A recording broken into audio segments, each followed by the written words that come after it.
హోనానికి కావాల్సిన వంట పెంట ముగింపైపోయింది.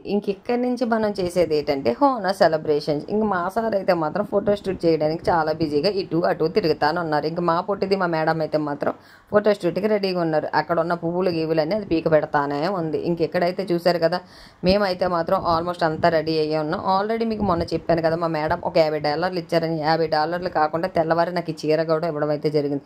ఆల్రెడీ మన దగ్గర బ్లౌజులు ఉంటాయి కాబట్టి ఏ మాదిరిగా అయితే మాత్రం పండుగలో మేమైతే ట్రెడిషనల్ డ్రెస్లో రెడీ అయిపోయి ఆల్మోస్ట్ అందరూ. ఇంకెక్కడైతే చూశారు కదా మాత్రం మా మేడం అయితే మాత్రం ఆకుల భోజనం వడ్డించడానికి అయితే రెడీ అయింది. 1-2 ఐటమ్స్ కాదండి, 14 రకాల ఐటమ్స్ ఆకు భోజనం. అది ఎలా అరిటాకులో భోజనం అంటే తినడానికి దానంత రుచి ఇంకేది ఉండదు. ఇంకోటి ఏంటంటే వాళ్ళు వడ్డిస్తే మనం తినడం అంటే మాత్రం అది ఎంతో అదృష్టం. ఎందుకంటే ఇతర దేశాలతో పోలిస్తే అక్కడ ఏమైనా పండగలు అయితే కనీసం వాళ్ళ పండగలో కూడా మనం కూర్చొని వాళ్ళతో కలిపి తినే అదృష్టం ఎవరికి ఉండదు. కానీ ఈ దేశంలో ఇలాంటి పండుగలు వచ్చాక వానరులతో కలిసి కూర్చొని తినే అదృష్టం అందరికీ ఉంటుందో తెలియదు. ఎందుకంటే నాకైతే మాత్రం ఇది రెండోసారి అండి. ఆల్రెడీ కింద సంవత్సరం ఓనంకి మా పాత మేడం వాళ్ళతో సేమ్ ఇలాగే టేబుల్ మీద కూర్చొని నేను తినడం అయితే జరిగింది. ఇది ఈ సంవత్సరం ఈ మేడం వాళ్ళతో కూడా సేమ్ అలాగే తినడం అయితే జరిగిందన్నమాట. ఇంకా మా సార్ అయితే మాత్రం చాలా బిజీగా ఉన్నారు.